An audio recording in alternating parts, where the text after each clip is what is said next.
Welcome everybody to this edition of Strong Perspective Podcast. I'm one of your hosts, Keith Armstrong, along with Uncle Spoke. And Damon Armstrong. we welcome you here to this week's edition, 7:30. Um, there's one thing about it, last 5 years, except for maybe one or two times, we have appeared every Friday at 7:30. I understand that the way we designed it was for folks who driving home from work. You know what I'm saying? Folks who going out for an early dinner with their mate or by themselves. Just some easy listeners. Pop on to YouTube and check us out. Listen to the conversation. Listen to what we're talking about. Hell yeah, we talk about important stuff, but what we also do is show you the art of communication amongst each other. This is what we do. This is what we strive to do. Yes, the three of us on this screen, we are arguers. We've done it, right? But we evolved past it. You know what I mean? I used to love to argue because I always looked at it as a sport. But really and truly, it's not a sport. First and foremost, because you have to really and truly, when you're in an argument, really and truly what you're doing is expressing yourself. You're not trying to win. You want to make that person you're arguing against look bad with what you say. Now, that's my personal opinion. Anybody else have an opinion about it, that's cool. Now, a debate is a different thing. Because with a debate, you keep your mind open for change. Even if you don't change, your mind is still open for change. With that being said, please go to our YouTube channel by Strong Perspective Podcast. Go to our YouTube channel, like, share, and subscribe. Show us love. Build our numbers to 1,000 because they're going to be 1,000. We're going into that algorithm, and people are going to seriously by October, the end of October, early November, momentum is going to be had. Not come, had. Meaning it's in our pocket to use whatever the hell we want to use it for. But, Damon, how was your day-to-day, sir? My day, man, was very revealing, man. Very introspective. And to be honest with you, it's been a long time since I've been in that space, and it's healthy. You know what I'm saying? Sometimes you need to be introspective, man. You know. No doubt, no doubt. Jaquari, what about yourself, sir? It was a regular day, man. I didn't look too much into it. I just let it come to me as it was, and I was able to accept what it brought. It was a good day. I understand because sometimes, man, that's how we should approach our days. See, I run into problems being a planner. That's what I do, and the reason why I plan is because I've had a lot of things go my way, but enough things not go my way that I try to outwit life. And the shit don't work. You know what I'm saying? It don't work because you plan to stop a situation from happening. If it's ready to happen, it's going to happen. It's what it is. That's how life is. Being the age that I am, I understand that now. So what I do is live it. What the one thing that I come to realize about planning, man, for me, is it all depends on the resources that are readily available. If I got a plan, then I'm going to build whatever resources I need before I even take the first step, or I think I'm going to need. Gotcha. I agree with that, man. You put things in place just in case, and you got to go to. You know what I'm saying? If it don't work, you got something to build on. I mean, it's really as simple as that. I tell you the funny thing about it though, Damon, is this. I don't plan when it comes to people. Because people, human beings are very unpredictable. Even if it's in their best interest, they are unpredictable. You know what I'm saying? It is what it is. Like, I'll give you an example, personal example. I have a son, and I'm not going to name the son. And this has happened many times. The day before, great things that will be coming to happen for him, he celebrates the night before.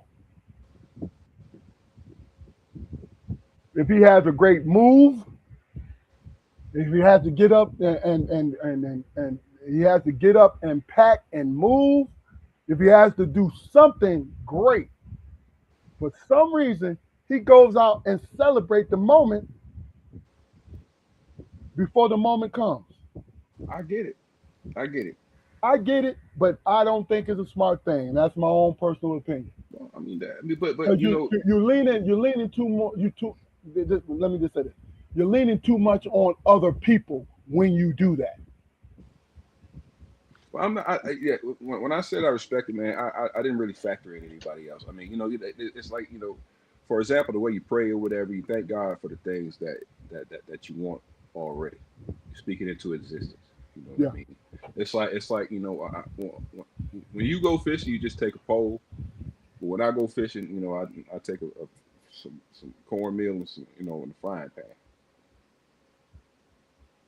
All right, good one. Maybe youth is a factor. Yeah, it is. And look, and having somebody you can lean on heavily is a factor too. I think that if that's his method, you know what I'm saying, that lets me know that he understood the hard work was put into it, and it came to fruition.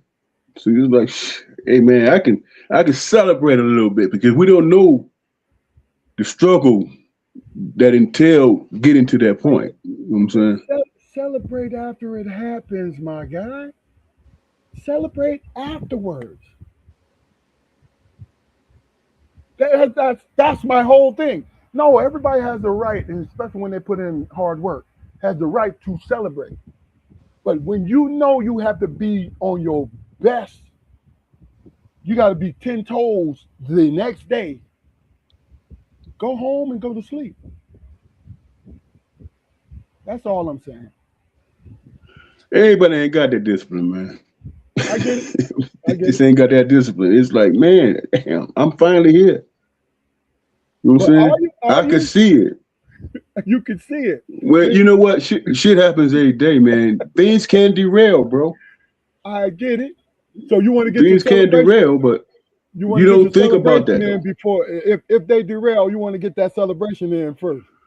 I don't think that's the mindset. I think the mindset is, you know what? It was a road long travel, and man, tomorrow is gonna come to fruition, and you know what I'm saying? It's like a pat on the back thing, man. You know what I'm saying? I can let my head down a little bit. But I started it by saying I'm a planner, though. See, a planner won't do that. A planner will put that work in, and it's done. Then you're like, oh, what we doing? You know what I'm saying? And like I said, I don't think it's no right or wrong. Because you just said it, Damon. It's what I would do.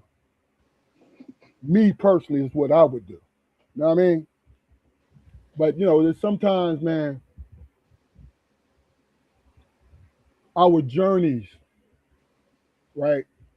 And what we do and how we do things.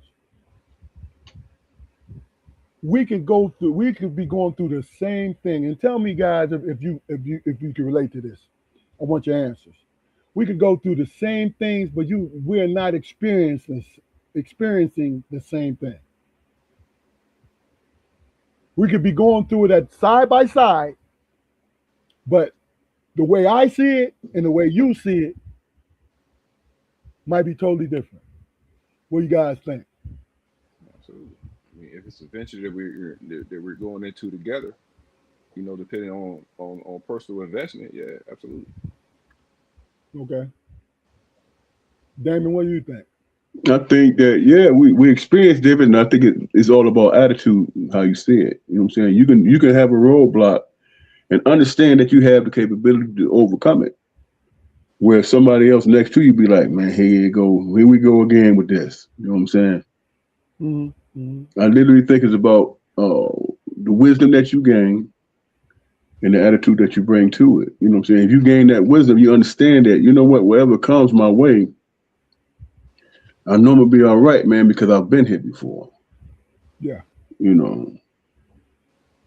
I'm gonna say, man, you know, like if you take like the numbers, our numbers, for instance, on this podcast or whatever, I've never like historically on and purposely, man, I've never even looked at it. I probably asked you about it like a couple of times early on, Yeah. but I mean, as much as I want us to be successful, man, you know, that's really not my main motivation. So I don't concentrate on it. You know, Yeah. and that and maybe, you know, to some degree that might be doing us a disservice or whatever. But Got too hot, bro. I thought to myself, I said, Lordy, I can't keep doing this. Like we just got to talk about, I got to make some changes, man. I got to adapt. So I came about that joint. Huh? Go ahead and finish what you were saying, Jaquari. Marcus says 4 different people can read the same sentence and get 4 different meanings. This is the truth, though. It's definitely the truth. You know what I mean? I think that's how I approach life. You know what I mean? What kept me grounded was the procedural matters of my job, where you had a very little bit of wiggle room, but there is specific things that you follow to get the job done. You know what I mean? And that contributed to how I see life right now. You know?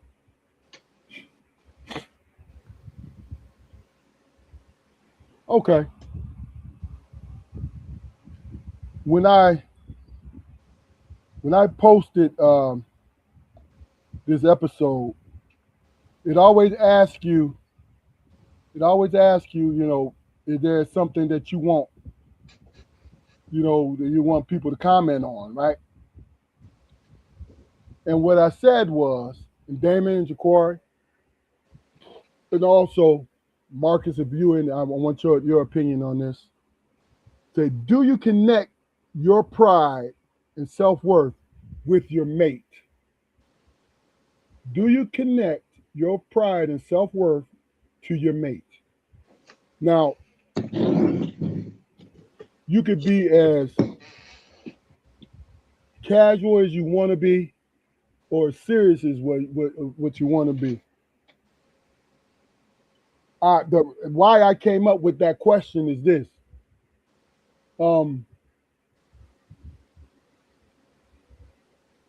Two things. Your girlfriend, your wife, your woman, right? Or your man, ladies, if you're watching. Did you choose them because of the way they saw you? And if you did choose them the way that they saw you, is that how you maintain the relationship to make sure that they don't see you any different? Did I confuse the situation, or do you guys understand what I mean? No, I understand. So whoever want to go first, chime in. Or I can go. You want me to go first? Since I came up with the question. So before I left my wife, damn. Is that Freudian slip? That's Freudian joint right there, boy. No. But before I met my wife, right? I thought of myself and who I am as a human being. I was young and full of life, had NBA aspirations, you know, college graduate aspirations. I had plans for me. I saw me. You know what I'm saying? So when I met my wife saw me.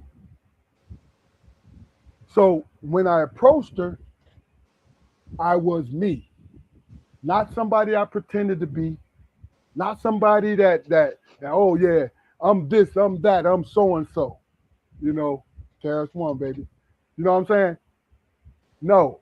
me when I was young enough to understand and wise enough to understand that I'm working on me because I wanted a life, my family, my wife, my children. I wanted a life. So I always concentrated on what kind of person I was. So I never ran into that.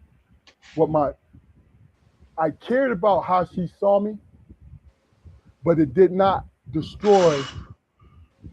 It did not destroy if she was disappointed in me.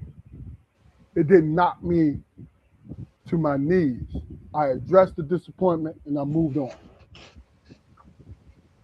So that's my answer to that question. I'm gonna say, man, when I met my wife, neither of us had much of anything, man. In the way of materials or anything that we have now. And not saying that that's a factor for me, but I think uh, because we struggled, there's a lot of years of struggling or whatever, man, and through those years of struggling, you know, we we we were able to make the adjustments, man, and develop into the people that we are today. You know, I would definitely credit her for a lot of things about my position. But as far as me trying to present an image to her, no, no, that never served me. It never served me. I mean, any reaction that I had in situations, be they good or bad, with her, they were always genuine. Mm-hmm. They were always genuine. I mean, and I hope to be able to say vice versa. Gotcha. I don't, I ain't, I wanted her because I didn't feel the need a lot to it. Okay.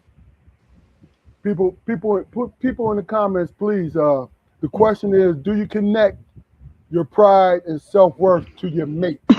So, ladies and gentlemen, you're welcome to let us know through the comments. Marcus, Keith, and anybody else who's watching, if you would like, just let us know through the comments. Damon, what do you think? I think for me, man, that the experience how you described, I think that was like with everybody as it pertained to me. You know what I'm saying? Is he going to do this? Is he going to do that? Is he college material? So on and so forth, right? So I went into it with this struggle that I wasn't thinking about anybody else. I was just struggling to prove that I belonged in this situation. You know what I'm saying? That everything that I've strived and struggled with to get there, to be in the position to meet her, I earned all of that because, you know what I'm saying, I didn't really pay attention to the support or lack of. I was like, man, you know what? This is what I want to do. And then when I met her, she personified everything that I felt that I needed to do to maintain myself in that situation, right? So she was just that person who was guiding me. You know what I'm saying? Because I'm gonna be honest, I ain't learned shit in high school. You know what I'm saying? I didn't start being academic until I got to college. So it was all brand new. She just so happened to say, you know what? Let me help this brother out. But let me express to him, I'm here for a reason. Get my degree, move on. If you with that, then we can do some things together. So I don't know if, to a certain degree, you know what I'm saying, I took a whole lot of pride, the fact that she, you know what I'm saying, made that effort with me, but it was still my journey. You know what I'm saying? Gotcha. It was still mine. And she was very supportive. And hell, I wanted and needed to hold on to that. But the one thing that was most key to me is that when you go through life and you go move into all these different positions, there's family involved and all that stuff, right? But with her, that was the first time I had something that was just mine. You know what I'm saying? Had nothing to do with family, had nothing to do with friends. That was our situation. You know what I'm saying? And we maintained that relationship, isolated, mostly. And we built something. And it was a connection, and it was something that we built together. you know. But for me, you know, it doesn't really pertain to the question you asked, Keith. But for me, that made our relationship strong is that I recognize that, man, you know, the sky's the limit because this is just my situation. You know what I'm saying? I ain't got to share it with nobody. I'm not being judged. It's just first impression, and then you have the opportunity to build from that. You have the opportunity to show and prove. You know what I'm saying? Like, I think one of y'all said that the individuality, hey, you know what? She chose me, and it's me being genuine. You know what I'm saying? Gotcha. Being genuine, and it's something that's brand new. No point. Sky's the limit. Okay. Marcus says, seriously, not really because we were friends for years before we got together. She knew me and vice versa, but you don't really know someone or yourself with them until you live with them. Great point, Marcus. It really is. You know what I mean? Because honestly, you don't know how your mother or your grandma taught you how to live until you live with somebody who didn't get that shit. We don't celebrate like that. No, like, hey, you've been home a couple hours before me. I don't hear no clock, no pots clanging. I don't smell nothing burning. You know, it took me years, man, to convince my wife to put potatoes in with string beans. Oh, for real? Yeah, Oh shit. yeah, because they ain't do it the way they ain't do it like that. Now, if you look, it's the same thing over here because y'all understand. You know, my wife Kid's like a sister to y'all, right?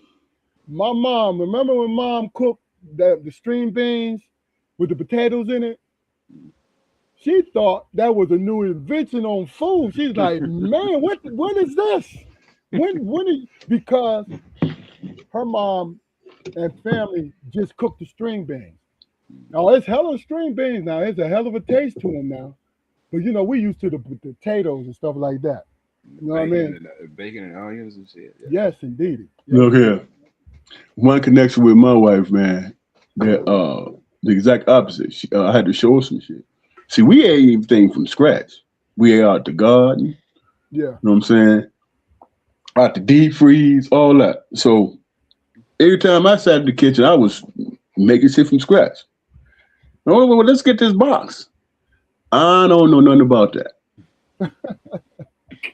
You know what I'm saying? I don't know nothing about no. I don't know about no cornbread out the box. What else? When I made my chili, I made the chili with the ground meat and the meatballs up in that joint. You know what I'm saying? Yeah. And My shit is the ground pork with the chili. But go ahead. you know, the hefty, hearty shit. You know what I'm saying? Hey, there was a time with me and my wife, my girlfriend at the time, we wanted to be healthy. So we eating chicken, hot dogs. And it just wasn't real. I mean, I damn near started that. I was like, man, I can't eat that because it don't taste right. You don't. You don't. But Unless you fry them, Fluke. But go ahead. Oh man, you can do whatever. I can taste the difference, bro. I can taste the difference, man. And I like buttermilk in my cornbread. Oh, you know what I'm saying? It ain't nothing like buttermilk cornbread, man. I don't care what anybody say. All that. You know what I'm saying? And I didn't even introduce the crackling in the cornbread. Didn't even do that. I was all right. I was all right with it, man. I wasn't a big old fan, but I like. But it was. You know what though? For me, bro, it was fun because it was a connection between my mom and our mom and our grandmother. You know what I'm saying? And I was introducing that with my woman, and she was like, "Okay, you know, all right, you might be a keeper." Yeah. I said, "Okay, give me that upper hand." I like to eat, man. Look, I'm gonna tell you something, and this is the thing. You know, having a working wife. Her being an engineer, her hours is, you know, I'm sure your wives had crazy hours too. Her hours was crazy. So, you know, me being in the sheriff department, my 12-hour days, I'm always at home at 6 o'clock. Right. No matter what, I'm at home at 6 o'clock. You know what I'm saying? And my boys had to eat on the regular. Eating after 9 is some bullshit for me. You know what I'm saying? So I had to pull out my apron, dog. I had to pull out my Yeah. apron and just chef it up and have it done. If I'm It walking out wasn't the even an door, argument. yeah, if I'm walking out the door, because we got consistency. And then I wanted to make sure my sons got consistency, and my wife too, but my sons got consistency. You know what I mean? That's all. It wasn't nothing. I wasn't tripping. Like, yo, I'm getting this done. You know what I'm saying? Because because hell, I can chef it up. First of all, I like my cooking, and everybody else do. You know what I'm saying? So it's not like I'm sitting up here sacrificing something. You know what I mean, dog? Like, come on, man. You know. But I think what I like about our upbringing is this: our pops was a traditional man, but he let us know that you can't stick by tradition if you starve it. You know what I'm saying? You can't stick by it. It's foolishness. It's Right. foolishness. You know what I'm saying? Hey. You can't go to work smelling with musty ass clothes if you know how to Right. wash clothes. You know what I'm saying? It don't make sense. It don't make sense.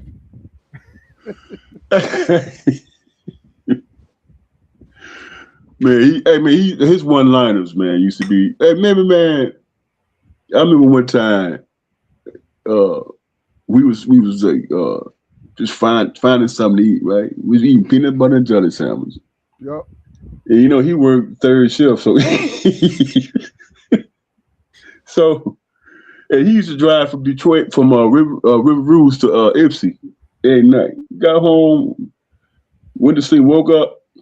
Yeah, we got to get something to eat.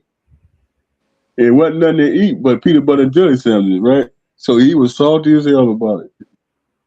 And he got the peanut butter. He was looking for the peanut butter and jelly. He said, "Where's the jelly at?" It was in the cabinet, right? He said, "God damn it, who put the jelly? Who put the jelly in the cabinet? Don't you see it say refrigerate after opening?" After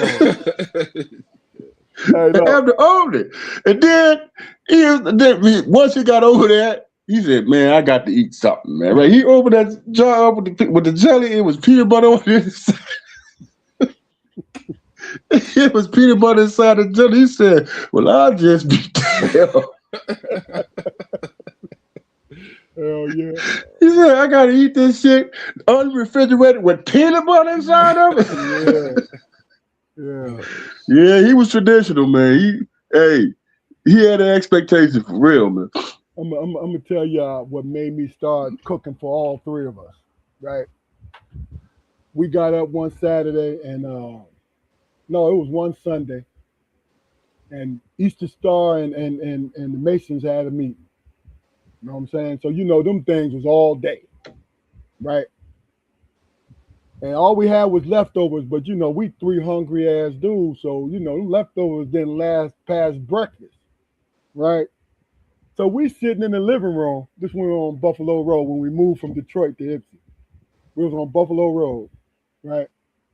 And I'm sitting up there like, damn, when they coming home? Like, what the fuck? They know they got 3 kids.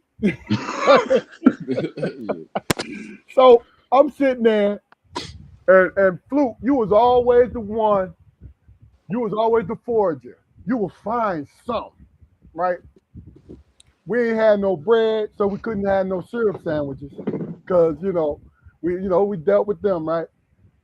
So he comes out the kitchen, holding his palm like this, and I looked in his palm. It's filled with hot sauce and salt and pepper He said, man, you need to try. Yeah. You need to try this. Right? I said, try what?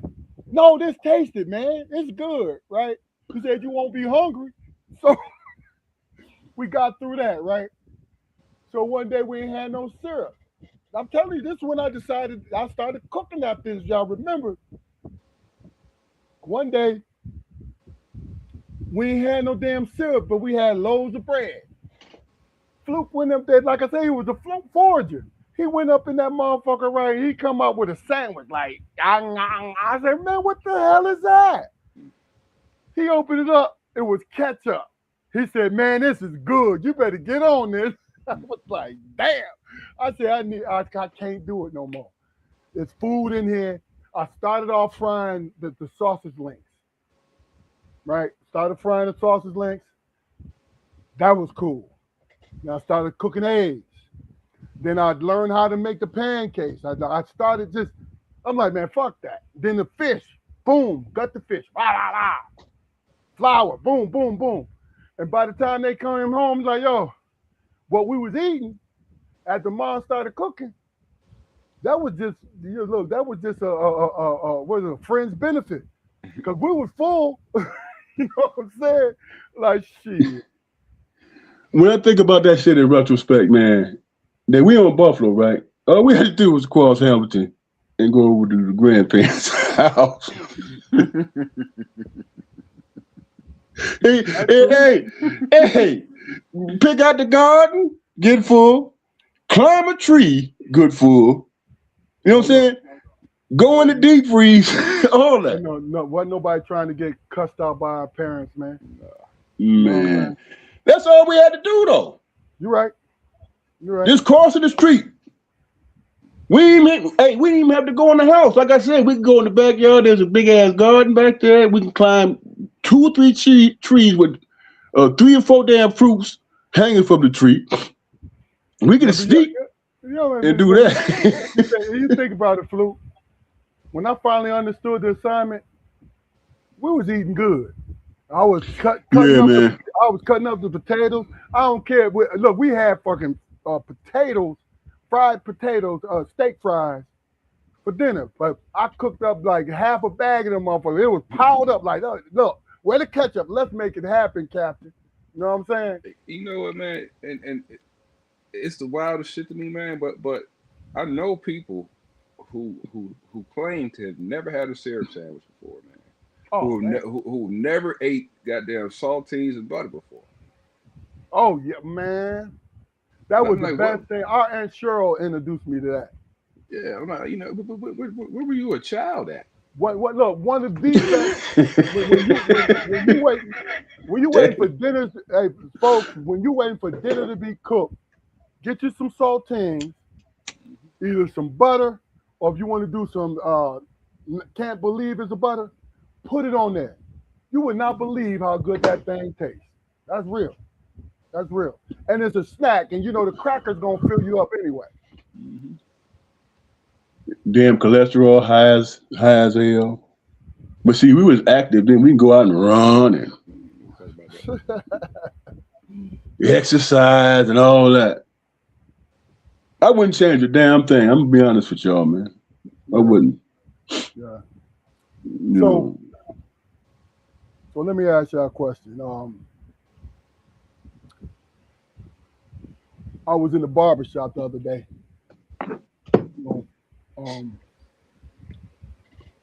Philadelphia barbershop, right? It's on Lancaster Avenue. It's called Hair Thing. The owner and barber there is Morris Brown. Good dude. Well, we were sitting in the barbershop, and guys in the comments, tell me what you think about this. We're sitting in the barbershop, and we were just talking about just the youth, quote unquote, the YNs, why there's violence, unnecessary violence. You know what I'm saying? And the subject was broached where violence with a woman associated with it, right? So I want you guys' opinion on this. we were just talking about it don't make sense and all this. Now we old heads or whatever. It doesn't make sense that it's happening. But something popped in my mind. And what I thought, and I told the fellas, and they didn't really have a comment, but they understood what I was saying to them. I said, when it comes to this violent stuff, violence, domestic, for a woman, a man over a woman, whether it's girlfriend, acquaintance, or whatever, out of jealousy. Oh my, right? You're right. Out of jealousy, right? I said, to me, and I want your opinions, Damon Jaquari, and folks in the comments. I said, to me, when it comes to that violence, from a man's point of view, I think the man attaches himself, his self-worth and his pride to that woman. So whatever scenario it is where a dude looking at your woman too long, your lady too long, and you resort to violence and it springs into something where somebody gets hurt, or you think your woman is stepping out on you and somebody gets hurt, or you think your woman is cheating or she is cheating and somebody gets hurt. To me, I think those folks are part of it. Those folks associate, they attach themselves to being that woman's man, and they feel like they need to do something about it. So what is your opinion about it? I think that's a result of something that happens when somebody sees a person as a possession. Okay, elaborate, Jaquari. I mean, it's my old lady, it's my woman, it's my wife, mine. You know what I mean? And she's a beautiful woman, but I don't appreciate nobody looking at something that's mine. Okay. Not understanding that that if your relationship is strong enough, then you don't have to police everything that she does and where she goes and who she talks to. You can't do that anyway. But yeah, I mean, just especially poor kids who ain't have much of nothing. Then poor kids fight hard for their shit. Yeah. But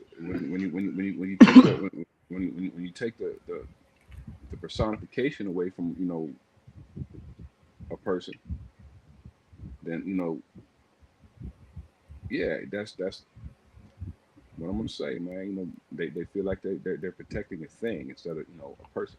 Okay. What's crazy to me, man? When I thought about it the first time you asked that question, man, there was a whole lot of things that I had to incorporate, man. We had uncles, we had aunts, we had big cousins. You know what I'm saying? If you out in the street and you fronting yourself out like that, my experience is they come to you and be like, hey, man, what you doing? You know what I'm saying? Why are you getting caught up in that situation? So there was always that those voices over here that was in your ear. So if you got into a situation, I'm talking about people who have that type of support. If you got into that situation, you know what I'm saying, for lack of a better statement, were you just simply being irrational, man, and just said, you know what, I don't care anything about the advice. I just feel this way, and this is how I'm gonna express myself. You know what I'm saying? And just get caught up. You know what I'm saying? There's a lot of cats in prison or in the grave when they thought that woman that they was fighting for was their woman, but really wasn't. You know what I'm saying? And that's what I mean by those voices coming in. Hey, dude, man, with simple, real statement. Hey, man, how stupid you gonna be, man? Are you really gonna fall into that trap? You know what I'm saying? I think that we had those voices in our ear. Okay. So when you talk about those scenarios, man, wanting to fulfill the image to somebody to the point where if it's not appreciated, you get violent. You know what I'm saying? That's somebody who don't have any voice in their ear. That's somebody who don't have someone giving them some type of advice. You know what I'm saying? And for me, it's really that simple. It's like, you know, how you get caught up like that, man, to the point where somebody lose their life or you go to jail for battery. You know what I'm saying? That wasn't accepted, you know, in our family growing up. Okay. You know what I'm saying? Especially with the women. The women like, man, you lose your mind over this situation? Let me pull your collar, cuz. Let me pull your collar, nephew. Mm-hmm. You know. Okay. Okay. Marcus says, if women in this world, that it's more women in this world than men. If she slip up, picture me rolling. Yeah, I know you put that laughter in the back because you know that the balls is the balls right now, dog. Hey, listen. I got one of Benita cousins. Whenever it be some drama, some stuff like that, he said, you know what he say? Fuck you and fuck it. Yeah. I'm over here. Y'all deal with that man. I'm gonna tell you, if you force me to be that brave, brother, I will be that brave. But I'm gonna do everything I can to be everything I can be until I got to be a brave motherfucker. You know what I'm saying? This is how I am. So let me change it up a little bit. Which I have my opinion about this shit. It's some dumbass shit. I think it's some political shit going on. But you know, Royce White and Ennis Cantor, the ex NBA cats, right? How they disputing this WNBA shit. Let me just say this. Hold on. Keith says, before I move on, let me just say this. Damon, I like to call that feeling emotionally cornered when it comes to violence.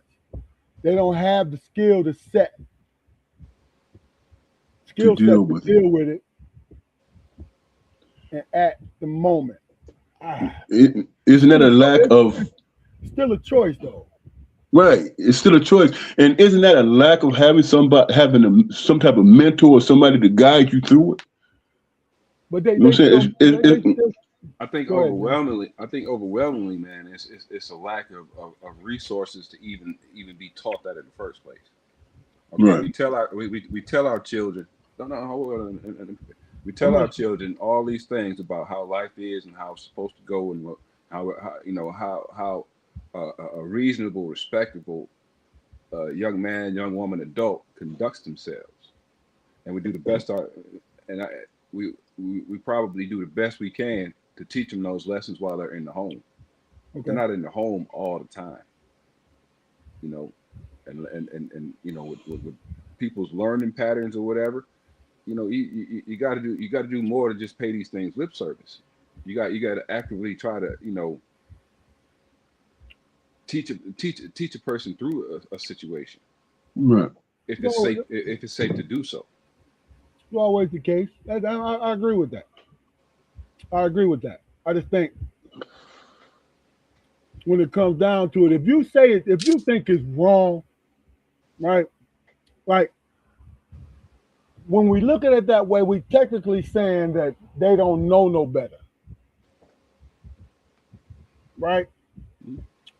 Among other labels, I think a more accurate thing is they don't give a shit and they are going to do what they want to damn do. You do know better, but you're going to do this because you are emotionally unstable and you feel like you'll feel better, and you don't. But keep real quick. We live in a society, man, that tells juveniles that, you know, okay, you done this thing, and you're not really responsible for it. They're not. I mean, they are. I mean, kids are held responsible in the eyes of the law, But on the other side of that coin, they're not responsible for anything. They're not. Okay. Kids. Even if they have a sound, cogent defense, kids aren't even allowed to defend themselves in the court of law. You're right about that. Right. You're right about that. But are you saying that the kid doesn't know that they did wrong? No, I'm saying that there's two different messages being put out there. I got you. Makes sense. I mean, it's as simple as, listen, there's consequences to every action. Either you're gonna get a positive one or a negative one. You know what I'm saying? And you have to decide how you're gonna conduct your life, how you're gonna have a future and move forward. And you have to have people there to show you and teach you, hey, you know what? Based on the statement, there's consequences to every action. Then you got people over here saying, you know what? If somebody disrespects you, do this. So it's two forces going against each other. If you got the right people in your life telling you, no, man, you're more than that. You're more than expressing yourself in anger. You know what I'm saying? There's some great things about you that you need to explore instead of just reacting to shit. Because kids, you know what I'm saying? A lot of times they operate out of frustration, right? Especially when they don't know how to have control over their emotions, their feelings. Mm-hmm. As true as your statement is, and I totally agree with it, David. But wouldn't it be just as effective if we were to actively teach children about the cost-benefit analysis? Explain the cost-benefit analysis real quick, Jaquan. I mean, it's well, you got to look it up to see, like the white man definition. No. Hit us with the layman. That's all. If you can get a person to realize, and you said it yourself, Damon, everything's got a consequence. But if you can get a person to realize that, okay, even though the event that you're about to become involved in will probably make you feel good momentarily, there are residual echoes that could cost you years to your life, even your life. So getting in that car at that pivotal moment or whatever, you got to weigh the cost and the benefits of this shit. Okay. Is it really, in the long run, is this short ride really going to contribute to my happiness and my freedom? And you got to be active and purposeful, because to a certain extent, I like to believe that our parents were active and purposeful when they was telling us shit. And they didn't just present scenarios. They told us why we needed to conduct ourselves a certain way in these scenarios. Yeah. I mean, I don't have any motherfucking problem explaining myself to a child. That is the worst thing I can hear old folks or older person say to a child. I'm not going to explain myself to a child. No, I'm explaining. Why the fuck not? Why not? Even if you're being selfish, say why not? Because what you're doing is giving them a actual answer. Yeah. You know what I'm saying? You're not making yourself look like a dictator who don't give a shit, because you're teaching them that if you're in the power position, you can say fuck you in any indirect way by saying, I'm not answering that. I'm grown. Or because I said so. Yeah. That's it. No, answer. Because if you have a reason, tell your child you have a reason. That was definitely not our father. But that's the whole point. Our father sat on the couch with that strap in his hand. And he said, "Explain yourself, man." No, truth. Look, our mother was raw sugar. She gave it to you. You know what I mean? Raw cane. You had to chew on that shit when she was done. Like, yo, this is what it is. You know that was yeah. You know, Jaquari, that was real stupid. That was real Yeah, stupid. hey. Real stupid. Hey, no, here's the killer. Tell me you didn't know better. Yeah. Yeah. But look, Tell me you didn't know better. let me read these few comments, man, because I think they're good ones. Keith said, my dad used to tell us that anger is a natural emotion, but what you do when you're angry is a choice, right? Marcus said, the kids today all have to get playing time or it will hurt their feelings. The system softens these kids up and not prepare them to deal with the difficult situations. Now, Marcus, I chopped that up a little bit, but you got the gist of them and leave it up there. But Marcus, let me tell you something. I did not depend on the world teaching my child any goddamn thing. Right? So if we got participation trophies, I'm telling my children, you ain't got to give them back like James Harrison, give them back. No. But understand, if you worked hard for this, accept it. But if you didn't work hard, I'm going to explain to you what you could have done and what it is. Are you here to play? Or are you here to learn? You see what I'm saying? They can make a choice. They can even blend the choices, right? Because really and truly, we play sports for fun.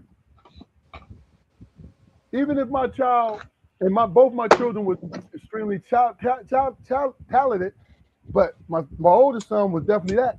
I still like, yo, you having fun, because that's the whole goal. Yeah, you want to get something out of this, but no, man, don't be out there because you think I want you to be there. Hell no, I want to be in my easy chair, curled up. You know what I'm saying? But if I know that I need to be there for you, I'm gonna show the fuck up. You know what I mean?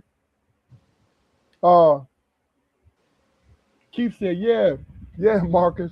Today everyone gets a trophy. No push to be the best.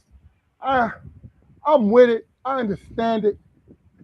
But honestly, at those ages that you get the participation trophies, it's not gonna damn matter, man. And I'm looking at 3 sports guys. Did it matter that you got a trophy if you had fun?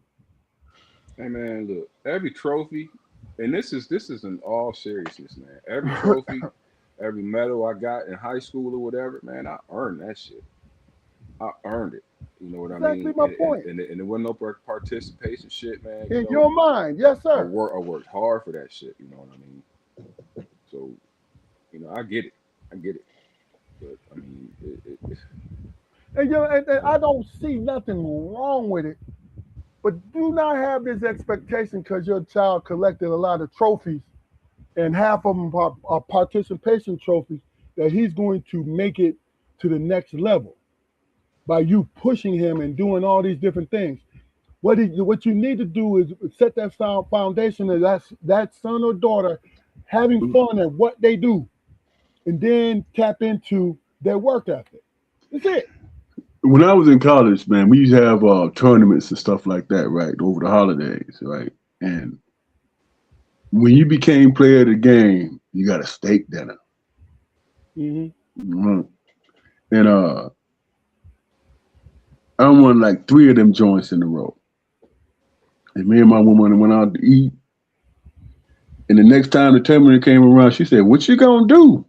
I want a steak tonight." You know what I'm saying?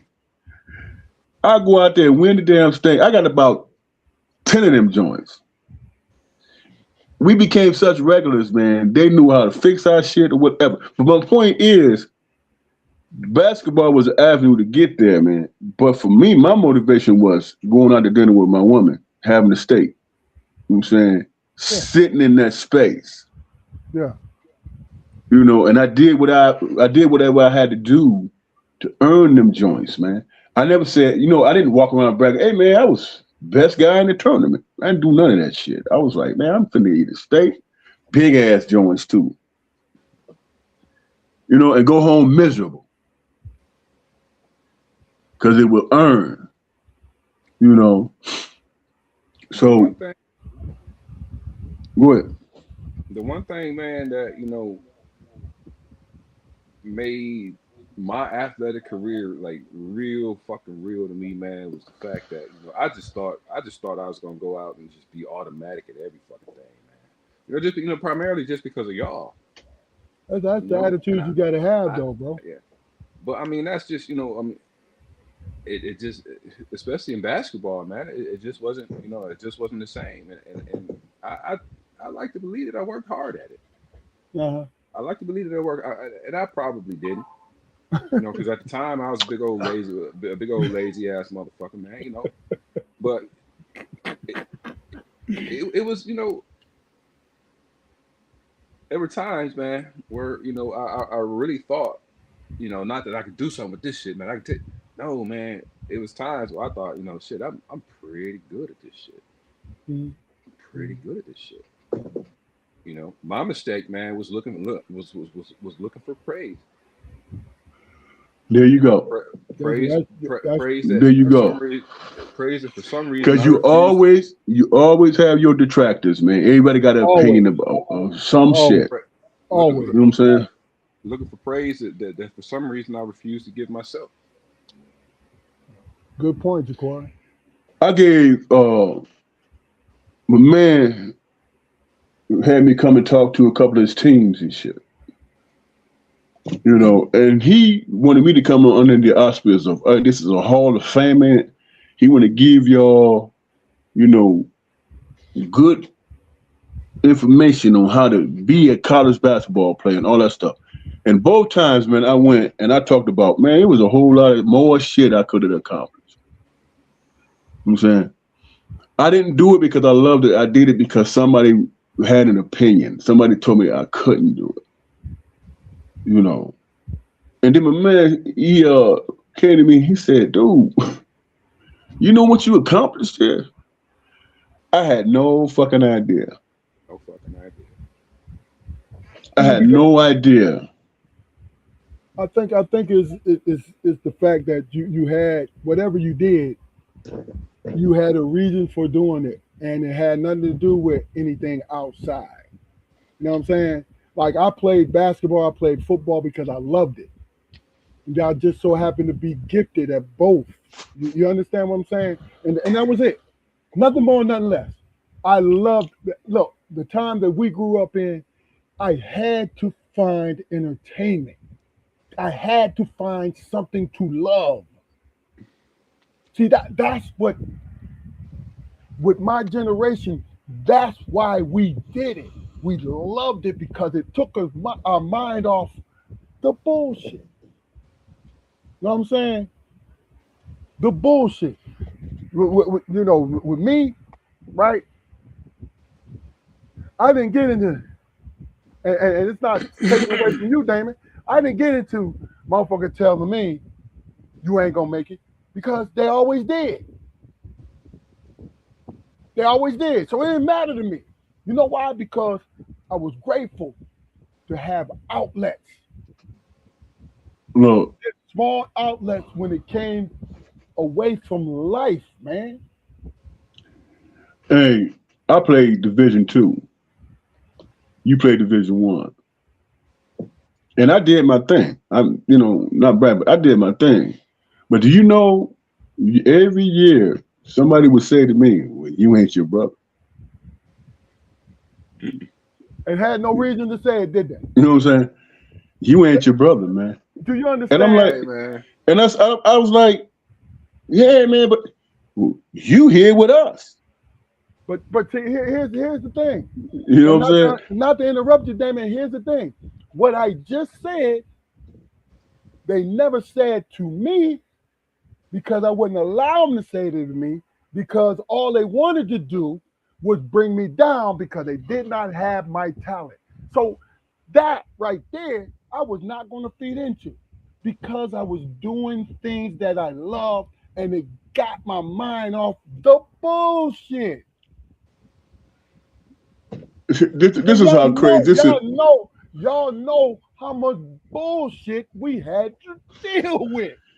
This is how psychosomatic this shit is. Damn it. I want you to finish. And Jaquar, you got something good. We're gonna move on from after your statement. Go ahead. This is how psychosomatic this shit is, man. When I got into the Hall of Fame, they gave me my plaque. All right. And I was looking at my stats and shit. When I got entered in, I was 5th in scoring and 7th in rebounding in the history of the university. And my man showed me that shit. And he said, man, look at this shit, man. You know, and he said, man, do you feel like you deserve to be here? I was like, well, I was convinced that I was. But doing in real time, I didn't. In real time, I didn't. That's crazy, bro. And that tells you the amount of bullshit. You know what I'm saying? Who, you know, I ain't become a hero until after the fact. I didn't enjoy being that in real time. You understand what I'm saying? And that's not being supported in the real time, man. You feel what I'm saying? It's always something. Every year they were saying, hey man, we bringing somebody in to take your spot. Now that might have been some, you know, psychobabble they was playing on me and shit. And I was always confident that it would never happen, but it was said. All right, bring it on home, Damon. I want Jaquari to say something. I want to move to something else.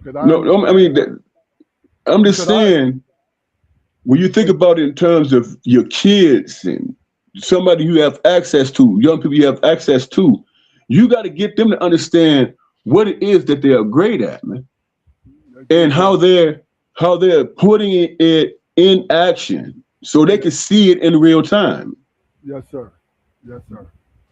See, what it's worth, Damon, you understand, I've told you your whole entire time that you have always been worth it. You have always been this guy. You understand what I'm saying?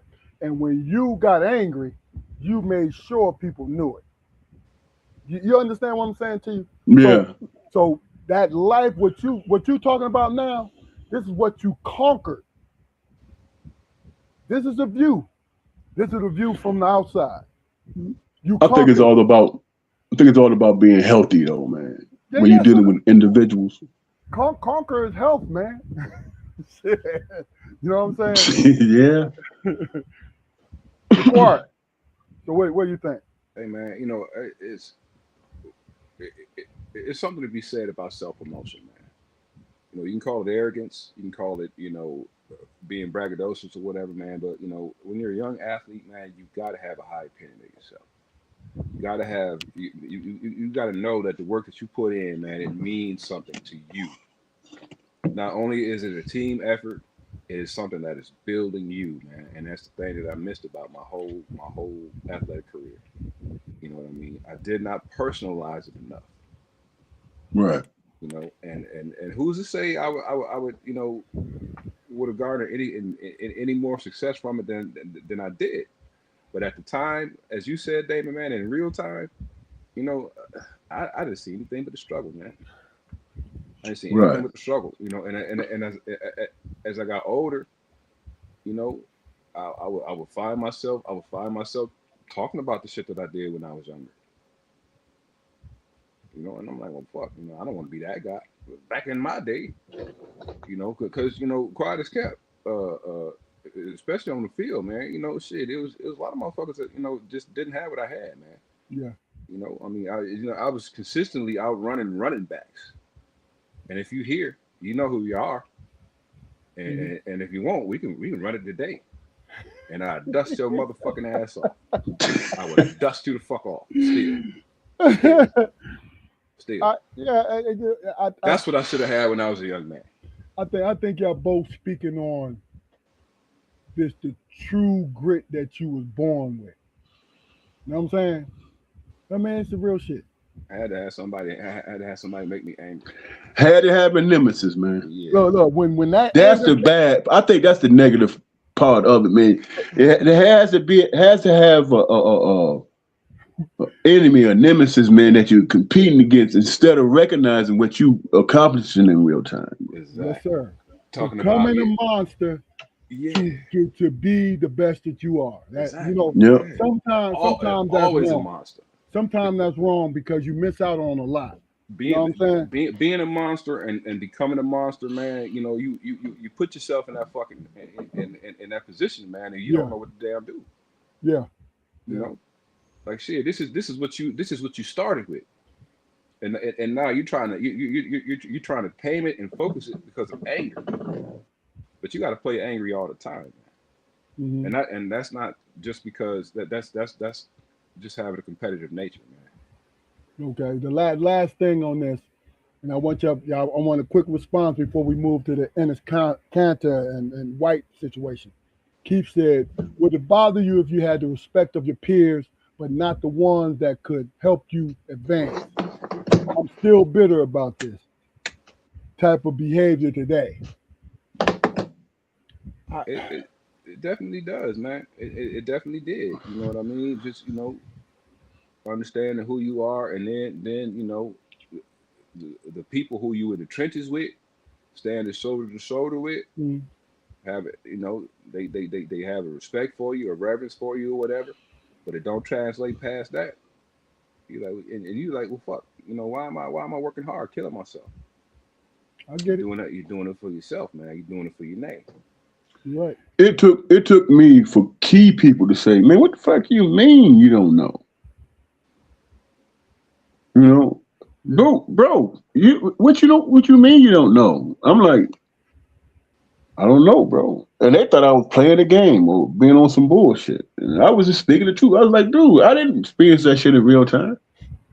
And when they start bringing up certain situations, I was like, yeah, like I told y'all so. When it came to steak dinners, shit, I played my ass off. Yeah.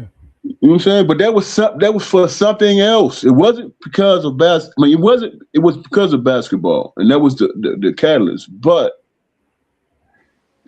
I had other focuses. Yeah. You know what I'm saying? Yeah. I had other focuses, and that was me and my old lady sitting down, eating good for free. Look, and You know, me personally, I use basketball and football. I incorporated it into my life because growing up, when we grew up, it was it was a lot of bullshit. It's what it was.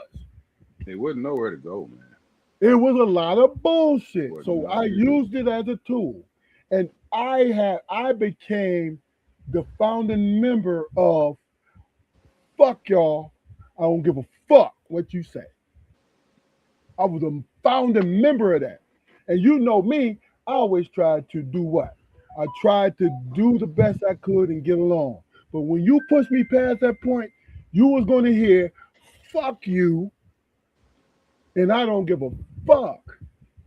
Excuse my language, but that's the absolute truth of the matter. That's the absolute truth. Because when I knew that I was doing everything I could to be the best that I could be, man, fuck you. Fuck you. That's it. But look, I've been wanting to get to this. I've been wanting to get to this. And I just want your opinion. Ennis Cantor, right? He and Royce Wright petitioned the WNBA. I know it's some political bullshit that they even fucking doing this dumb shit. I call it dumb shit, folks. I'm not trying to sway you. I call it dumb shit. So Ennis Cantor, I'm gonna read this. This kind of lengthy, but it's not that long. Ennis Cantor and former NBA player Royce White announced that they were declaring themselves women and intended to enter the 2027 WNBA draft. WNBA collective bargaining agreement says only players who are women are eligible to play in WNBA. but it does not spell out a detailed gender identity. Ain't that a bitch? Detailed gender identity in that section. Cantor is exploiting that wording to argue, and this is what he says. If gender identity determines whether someone is a woman, why couldn't I identify as a woman and play? So tell me, in your eyes,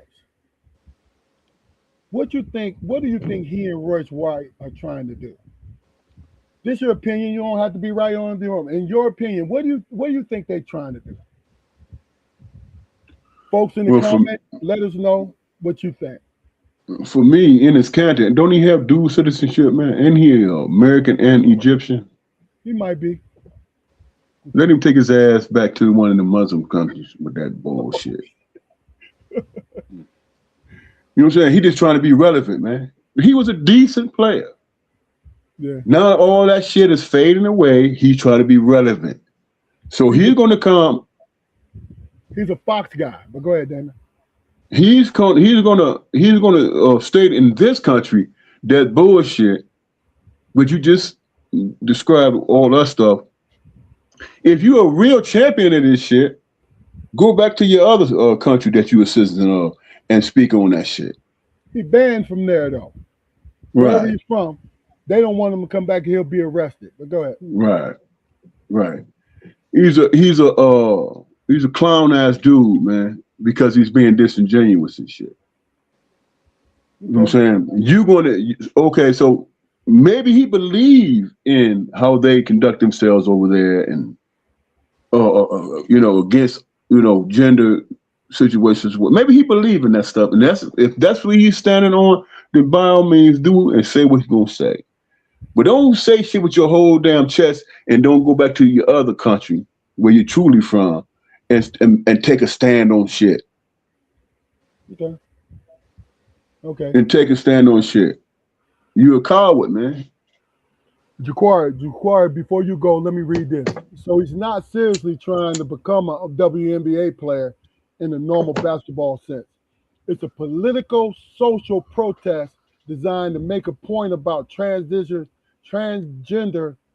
participation in the women's sports. League sources have already said that Cantor and White are not eligible for it. You know what I mean? So a big waste of time. They have not. The WNBA, this is what I'm saying, it's some political bullshit. Then you go, Jaquari. Because the WNBA has not even said any word about transgender. Because it's a woman's sport, period. Right? Now, if it's a transgender person trying to get into it, I understand why you're doing this shit. But what he's trying to do is be the first in line with the bullshit. But go ahead, Jaquari. Yeah, I was going. Just has either one of them set an appointment to get their nuts cut off? But Jaquari, it makes no difference because what they can it's a woman, period. Now you can have your views about a transgender person, right? But the league, the WNBA, is a private organization. You know what I'm saying? So they can do the wording like, oh no, and then it's unsaid because people getting all juiced up because they got circuses in Europe where they got these grown men beating the hell out of these women and shit, and all of them getting paid money so these grown men could beat the hell out of them. You know what I'm saying? So it's fear. Conservative fear. So they want to try to blow up the WNBA, I think.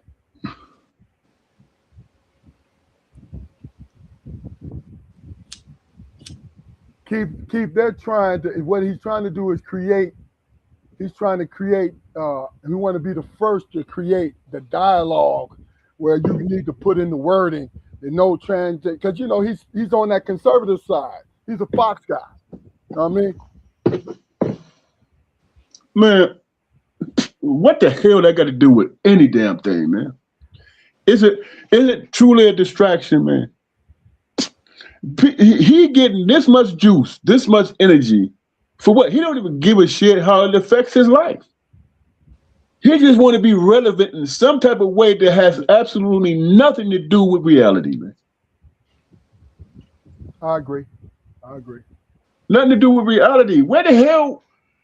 Why is that always brought up with the conservative side of it? And it ain't got shit to do with anything. You know what I'm saying?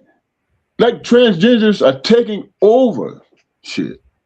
Now, check this out. What if the transgenders had this market where they can make billions and billions of dollars? Would it be an issue? That's a good point, Damon. Good point. Would it be an issue if they are organized to generate this amount of profit, money, and all of these different things? Would people be talking shit? No, or would it be making, well, you know what? Maybe they would, because they fighting against themselves anyway. You know what I'm saying? Losing health care, losing benefits, losing farms, generational farms, starving to death, all this bullshit. And they still supporting this dumb shit. You know what I'm saying? Everything is being revealed, bro. It's like, come on, man. In the near future, should any of these clowns have a voice? and we got documentation of it. So while you sitting up there with your whole chest out trying to be cute about some dumb shit, you're gonna be the motherfucker on the outside looking in because you chose to be viral and be on some stupid shit, and now nobody respects you. You know what I'm saying? And I hope that gets out to a dumbass. Dude, this is forever. Mm-hmm. And every time the argument comes up about the dumb shit that was said, you're going to be the poster child for it. Now what? Do you still want to be on that crusade? Dummy.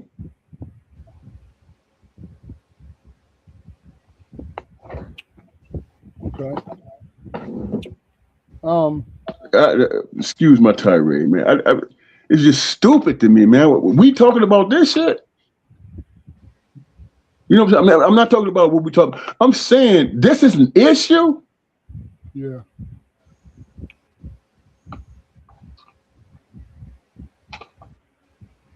So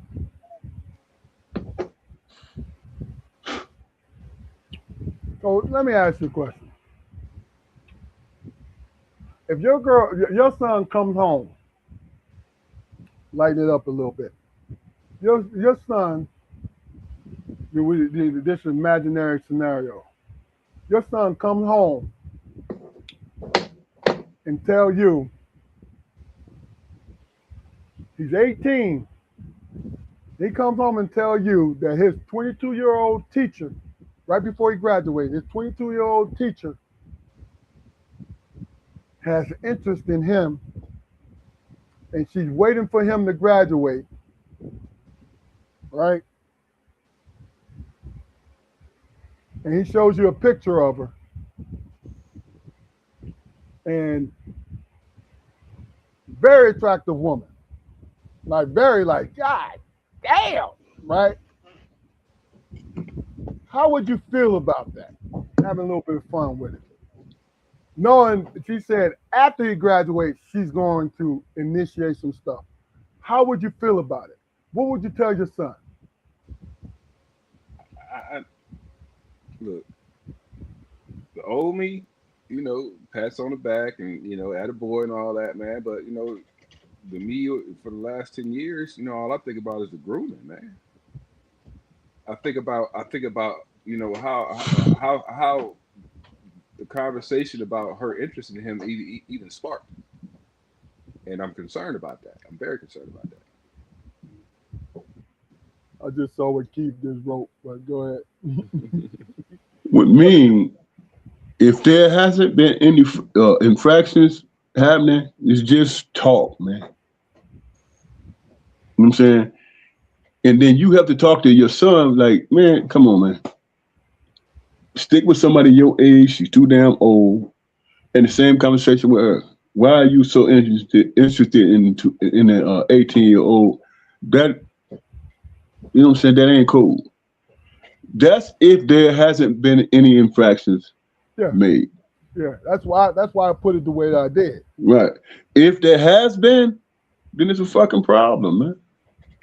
So I have absolutely no issue with the age difference. It's only 4 years, you know, between an 18-year-old and a 22-year-old. I get that. But it's something wrong with her. For me, I'm sorry, bro. Go ahead. No, I'm just saying that being said, I mean, you know, that's the whole conversation I got to have with my son about power dynamics. Right. Exactly. Okay. Exactly. Good. Elaborate on that shit, bro. No, just because if you know if I cheerlead for the situation, then he's gonna think in his mind that it's appropriate to move on shit like that. That's not what I'm teaching. And what would be his motivation in that situation? Well, he 18 years old. He trying to get some milk pussy. Yeah. So that's it. Let me flip it on his head. That's all. Shit. Let me flip it. You was 18. Shit. Yeah. Let me flip it on his head. Let's switch it up. Your imaginary daughter comes with the same scenario. How would you feel about that? I mean, honest answers. Yeah, it'd be confrontation, man. It'd be violence. I mean, that's just okay. See, I'd be that father, man. Be like, you know, the one thing I said to my daughter, man, you too damn old for you. What are you doing? But then when I go to him, hey, dude, you barking up the wrong tree, man. Now, I need you to deal with this and cut this shit off. If you don't, we're gonna have a problem. You know? Hopefully they don't get back to my daughter, because if she find out, some young ladies are gonna be defiant against that shit and not understand your reasons why. You know. I get it. I think in that scenario, my son, I'll tell him no. You ask for my opinion, don't fuck with her, because she fucking with you because you're young. She might be attracted to you. She might have these feelings for you, but the one that really is, you young, and she want to mold you a certain kind of way. Right? Well, she just playing. My thing is, I'm telling you not to do it, but I can't tell him, but look, just have fun and have sex with her, because you're young, you're too immature. That shit ain't gonna happen. You know what I'm saying? He gonna be following around with his nose up. You know what I mean? Now with his daughter, my imaginary daughter, I'm like, look, you tell that motherfucker, if I see him, I'm a pistol whip him. Now I'm coming from law enforcement. You understand? That's what's on my mind. You know what I mean? Because how dare you? You're a grown-ass man teaching this child.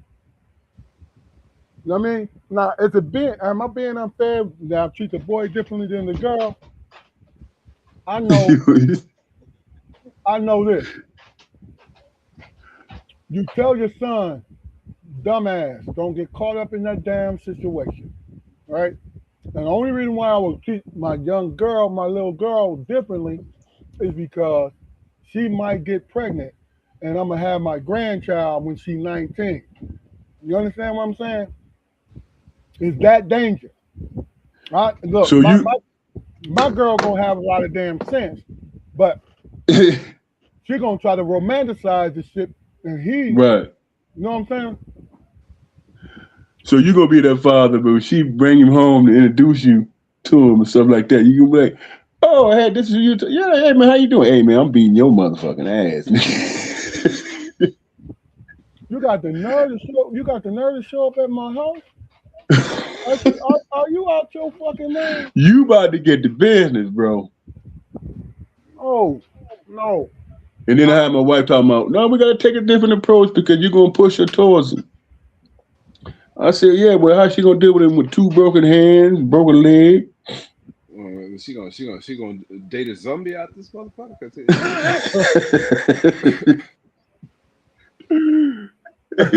Hey, dude. Hey, dude. This line has been crossed. I'm beating your ass, man. Yeah. You know what I'm saying? Damn the consequence. You can call me a chauvinist if you want to, but that's how I see it. Right. You know what I mean? I'm equally like, yo, I'm telling my son, be careful, dumbass. Yeah, I'm gonna call him dumbass. I'm gonna call him all kinds of shit. You know what I'm saying? Look at all these NBA players that got babies by females that got babies by other NFL NBA players. That is crazy as hell, man. What's up, cuz? Welcome. Okay. We need to have you on the show, baby. Every Friday at 7 p.m. Eastern time. Get in touch with me, man. I'm gonna have you on. What up, Kozo? I know we talked about it heavy at one point, didn't we? Yeah. But yo, make sure let's make it happen.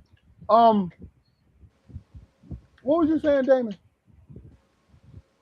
I don't know, man. You got me riled up talking about pistol with somebody. We gonna put the ropes in the handcuffs in the trunk. The NBA players. You want to know why it's like that? Because the way these professional athletes look at it is they don't trust the women community as a whole. They only trust that small segment, the ones, the groupies and all this. They only trust that.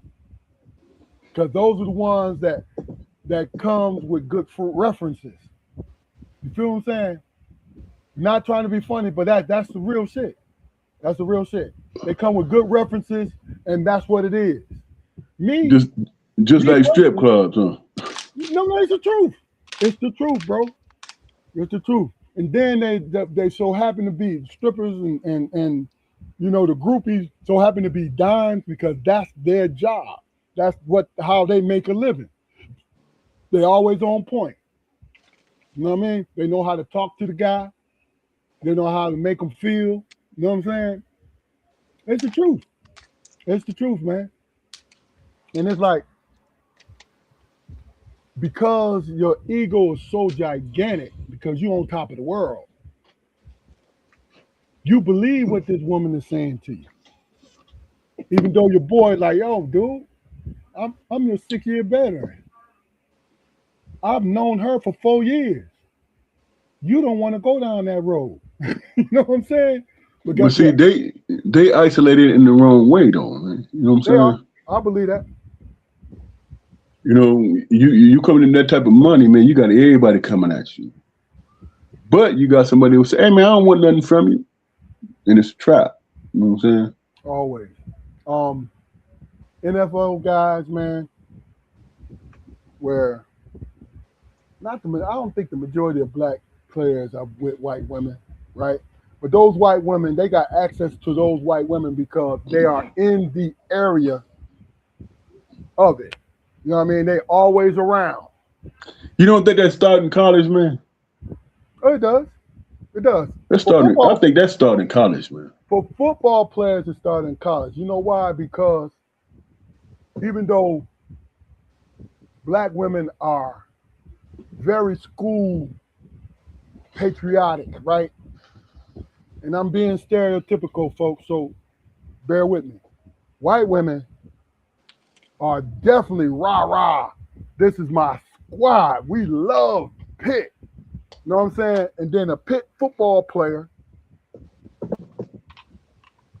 is in their class and they pay you attention. Now you're like, yo, I can see a life with him. You feel what I'm saying? I can see a life with him. And they young, these guys is young, man. So somebody really and truly putting a full court press on you, white or black woman, putting a full court press, giving you everything you want because they have an agenda for you. I don't think it's about giving them everything they want. I think it's being there when they on their ass and their knuckles and shit, man. You know what I'm saying?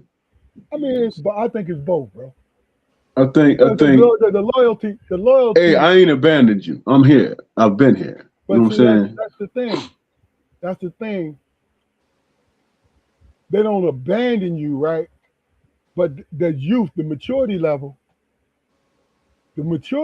between 18 and 20, 21 is, yeah, you always there for me, but you ain't, you know what I'm saying? You come on now.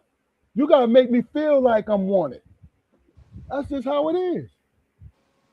You know what I'm saying? But see, you have whole communities that's doing that, man. Bro, You know what I'm saying? we're talking about college players, and I'm not just focused on white women. That's why I said white and black women. You know what I'm saying? It's what it is. Javon says it's the same in the military and being overseas. You know what I'm saying? And I can believe that. I can believe that. And I think what y'all said about proximity, man, matters a lot too. It does. You know what I'm saying? It does. Like, especially if you go to a high school that's football, that's like there, and the majority of them is white, and you be looking for sisters, and you part of the 3%, and there's two sisters, and you know what I'm saying, and somebody already going with them. Guess what you do? You know what I'm saying? That's just how it is. You know? I think it's proximity, number one. And number two, the one thing I struggle with, man, is that whether you come from a single home or two-parent home, whatever, you are actually used to, you know what I'm saying? What do you describe as beauty, man? You know what I'm saying? See, we grew up in a family where I see my family is beautiful. You know what I'm saying? And intelligent and all the different things. It was expressed and it was lived in real time. You know, whereas some cats they don't get that. You know what I'm saying? It's like, man, you know what? It's all about the taboo. What can the taboo is over here and we ain't supposed to be over here, but let me see if I can conquer that shit over there. Yeah, but it depends on You what you know? pay. It depends on what you pay attention to. You're right. Right. I agree with that. I agree with that because you got to think about it. Look. We watched TV in the '70s, and all we saw was fucking Charlie's Angels and Three's Company and all these old skinny, big-breasted white girls, and they beautiful. You know what I'm saying?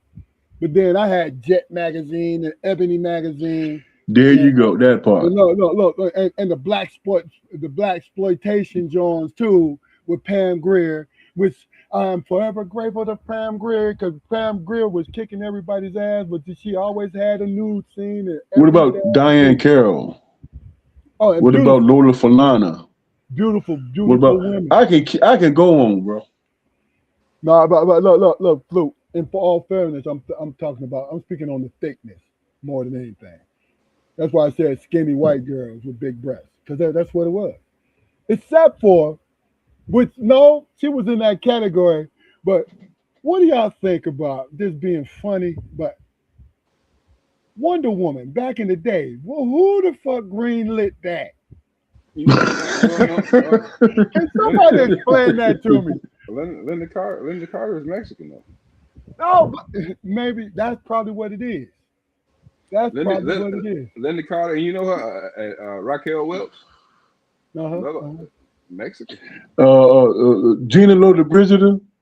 Yeah. I mean, you can come up with certain situations where you're just like, hey, that's hit me a certain way. But no, don't miss my points, fellas. Don't miss my point. No, I'm just Who greenlit Linda Carter's outfit? I never saw her that way. And look, and then Daisy Duke's outfit. I never saw her that way. Bro, let me tell you something. Look at my face. That's the only reason why I watched that stupid ass show. Waiting for Linda waiting for Linda to transfer into Wonder Woman. Looking up, look. Here's some cold for you. Looking all puffy. Listen. When old girl just passed, Dolly Parton, man. Hey, look. Let me say this. I see beauty in every color, so it ain't got nothing to do with Right, absolutely. nothing. Because I see beauty like it's white. There's some certain white women, like I love brunettes and redheads. Love them.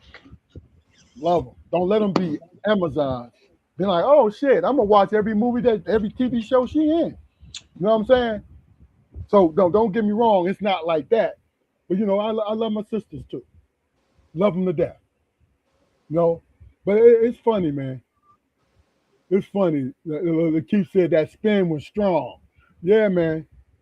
I did, like I said, who greenlit that? Because that was hilarious to me. I'm like, the first show, the pilot. I'm like, oh yeah, I'm gonna be watching this every Thursday night. Man, see. Hey, look here. Listen here. Looking through the goddamn Sears catalog. Bro. You know what I'm saying? As a youngin, for real, you are absolutely I mean, it's right. just it's a natural thing, bro. It's a natural thing. As a youngin, I just said, look, I was just thumbing through there, just imagine what kind of clothes that I could fit, right? Then I went through that certain section. I was like, what in the fuck? I said, Mom, Dad, I'm getting ready to go to bed. I'm just saying, man. Was it Jet Beauty of the week or month or whatever? Come on, man. We actually tore those pictures out and put them on the wall, bro. Yeah. Real talk. Yeah. You know? You know what I figured out with that? There's only one thick one.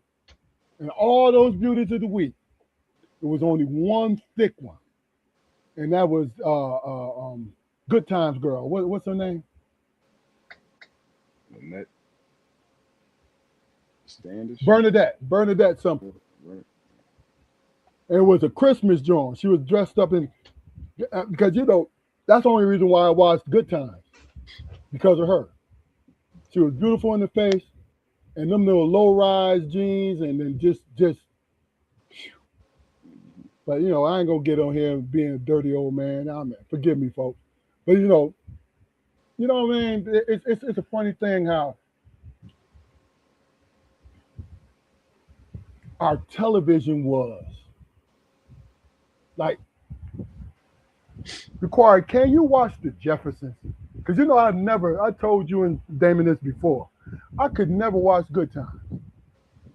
I could never watch Good Times because it was always, especially when the dad was still on there, right?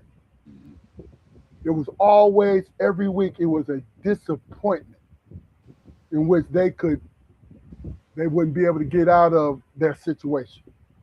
I said, I can't watch this. You know what I'm saying? That was black sitcoms, you know, throughout the whole 70s, man. Yeah. There were no successful black. No, it was always folks who you know, That's My Mama, Baby I'm Back. You know what I'm saying? Hell, Sanford and Son. I could watch Sanford and Son. Fred Sanford was a small business owner, always on his ass. No, but they made it though. Yeah. But Lamont always was. He was all. See, what I liked about it was he was always coming up with big ideas, right? And he never stopped. There was always falling flat, but he never stopped on his big ideas. And Fred was with his mama, but she passed away. You see what I'm saying? But Lamont, he had the big ideas, man, but he didn't have no follow through, man. I mean, he dropped out of school and yeah, I get it. You know, and I'm not saying that I know many successful people who didn't you know, graduate from high school or whatever.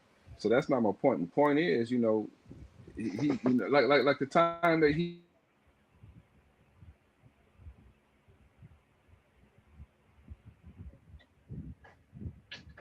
You froze, Ja'Quari? You did something. Yeah. What are y'all talking about now, man? We're talking about Fred Sanford. No. You know what's crazy, bro? You know, Room 227. I mean, yeah, 227 and in different world. Strong black women. right. Throughout that whole thing.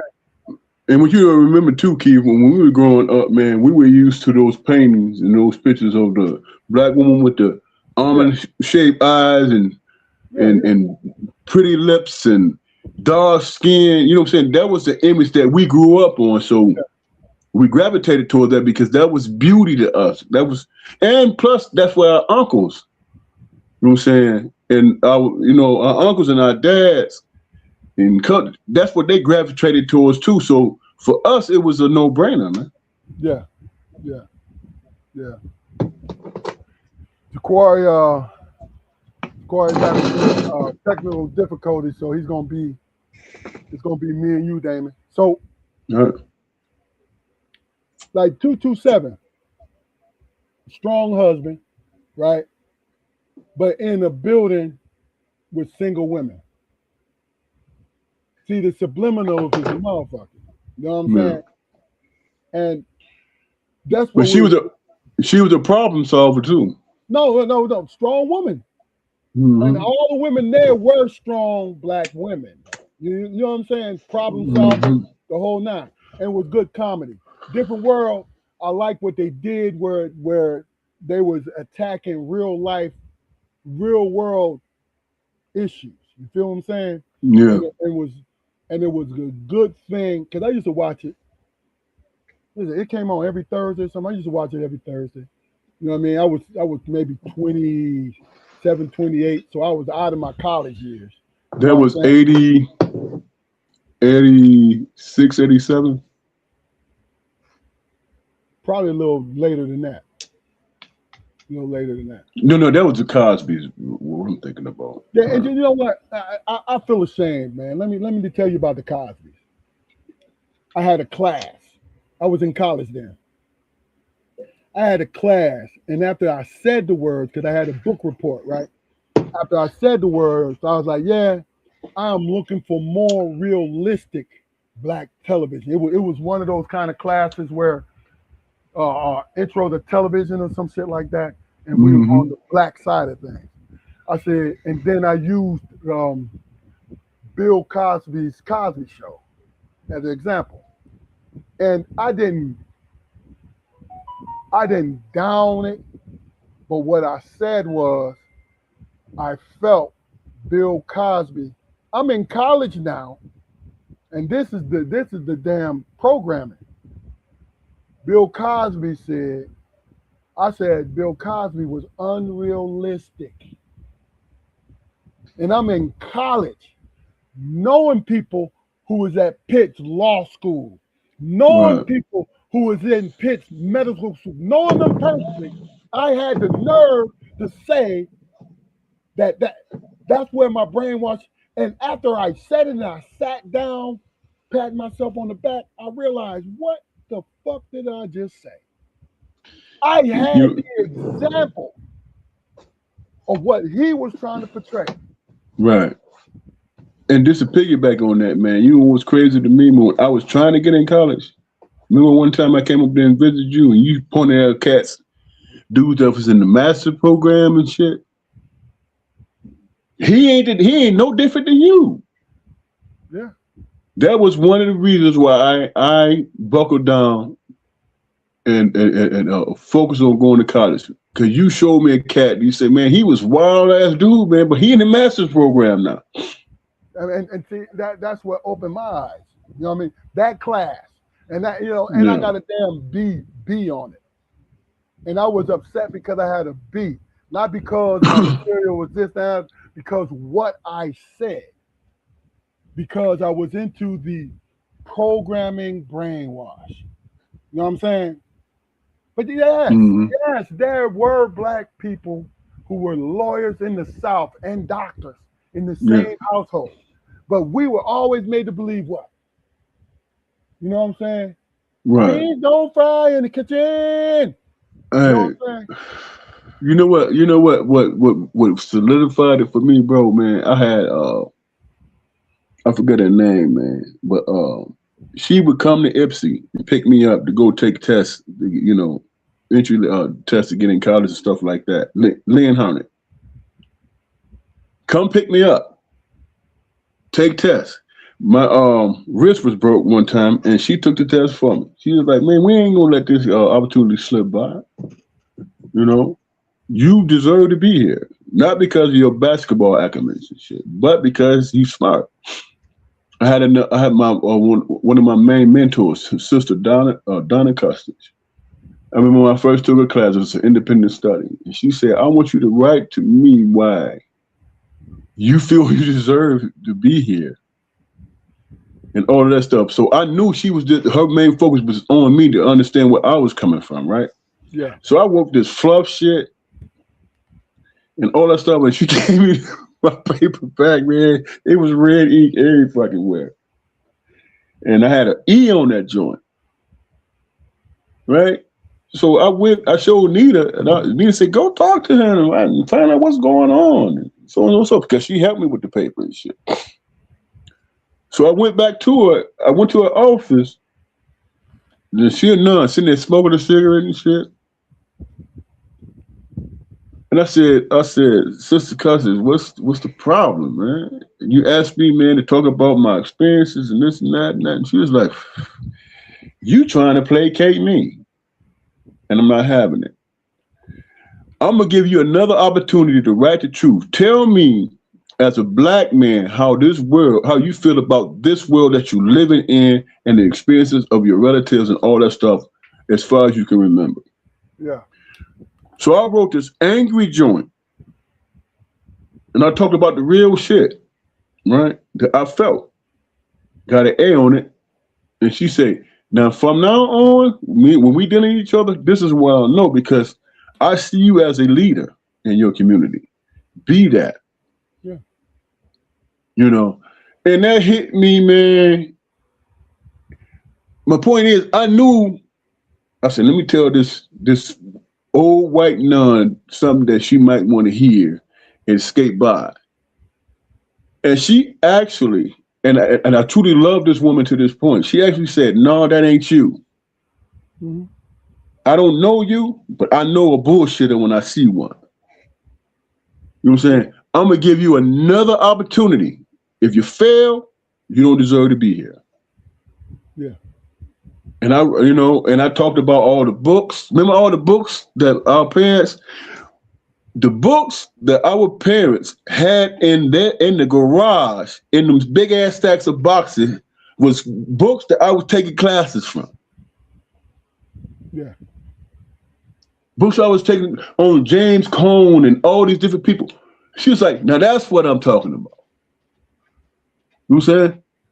I actually, on my independent side, I actually did better in those classes because there were books that our parents introduced us to. Yeah. That they were using in college. You know, and once I realized that, I was like, hell yeah, I belong here because I was prepared. I was prepared. So I became academic in that aspect. But it took that woman to say, "Man, really?" You know what I'm saying? Your journey is not to come here and bullshit your way through. Your journey is to solidify what you've already learned through life. Yeah. You know, and she's gone now, but I really appreciated that woman, man. She put me down on some shit. And that was the thing where the foundation was always laid for me once I went out into the world. Once I went to college and all these different things. And once I felt my toes in the grass of Pittsburgh, on the concrete of Pittsburgh, I knew that I was always going to stand on my tens. Yep. Mind, body, and soul. Who I was. Yep. Never held back who I was. Yep. If I saw it was wrong, I'm not going to point fingers at you. I'm going to ask you the questions to give you the opportunity to explain yourself. If you can't explain yourself, that's when the finger pointing comes. You know what I'm saying? And you know what was crazy to me, bro? To realize no matter what stereotypical shit they had about black people, when I got to college and I went through that experience, I realized that I was prepared for that shit, man. Cool. I was prepared by our parents for that scenario, for that situation. And that tells you right there just how focused they were, just how insightful they were. Yeah. Look at all the books they introduced us to, man. Yeah. I get it. And you know, I think what also helped me was this: going to the University of Pittsburgh, meeting people from Michigan, Ohio, New York, New Jersey, Philadelphia area, Pittsburgh area, DC, Baltimore, seeing how these people moved and how they saw things, right? And the biggest thing that I came away with me is the majority of the kids that was in there, parents was paying their way through school. And really and truly, that was a new experience for me. You know what I mean? Coming from pop, that was a new experience for me. Understanding that there are folks, black folks out in this world where this thing is a commonplace. Not the things that, you know, our parents fought against and we fought against before we went out into the world. You know what I mean? It was proof, living proof. What you thought here and felt here is living proof. Right. All right, last words, Damon. Then we're gonna let our folks go. Last words for the night. I think, man, that it's important, man, that people recognize what they've been through and know that they can survive the bullshit. I'm speaking about black people now. Know they can, survive the bullshit. I am so actually proud of the way we are conducting ourselves now, because it lets me know that we have advanced to a point where we can affect the system if we choose to divest ourselves from it, man. You know what I'm saying? And in divesting ourselves, we're creating businesses within our own community. You know what I'm saying? And I think everybody as a collective, I'm hoping that they understand that that's how the system works. Nobody's going to give you anything. Matter of fact, they're going to question it. But if you have leverage and you can affect in a certain way, then they don't have any other alternative but to deal with you. Because we're damn near $2 trillion annually in this system. We can shut this whole thing down, man. And I think we're starting to recognize that, man. You know what I'm saying? And we're doing it without protesting and marching. We're sitting at home saying, okay, that's what we're doing? All right, we're going to focus on this. We're going to focus on that. And now we're getting ourselves into the game now. You know what I'm saying? I think the game is to build our own shit, period. Right. Through divesting from shit. Y'all gonna treat us this way? We're not gonna mess with y'all anymore, and we're gonna create our own shit from this situation. I mean, because we have the minds and the resources to do so. It's the coming together to do it. And you know what's crazy, bro? You and I are both, based on where we lived and where we grew up and all that stuff. Me and you are both cognizant and understanding of how that is, because when we were living in Detroit, most of everybody we was dealing with was black businesses. Yeah. You know what I'm saying? And then we moved to Ipsy, it was the same thing. Then people started selling their business, kids didn't want to do the shit, whatever. Then we became dependent on this situation, that situation.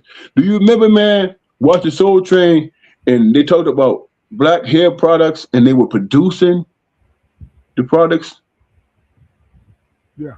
You know what I'm saying? They didn't go through a middleman or whatever, but they were actually producing it and providing for the community. You know what I'm saying? If we can get back to that, controlling our own destiny, controlling our own things that we use, you know what I'm saying, and all of that, I think that we'll get ourselves into a place where we can dictate shit instead of just accepting. I mean, like for the music music industry, for example,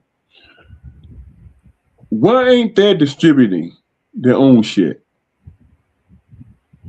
You know what I'm saying? How did this lock on our talent become? Because the money was there, man. The money was on the other side. That's why. I mean, the money was, it was a monopoly of money. And the thing about it is, you got to find benefactors so you can build that thing. You know what I'm saying? You got to start from somewhere, bro. Yeah, yeah.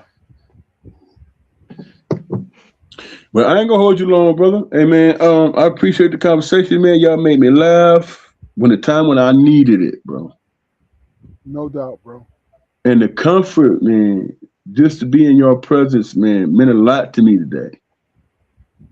You know what I'm saying? That's just something personal I wanted to express. You know, going through my own shit. Always happy to be around in your presence. And much love, man. Love you too, bro.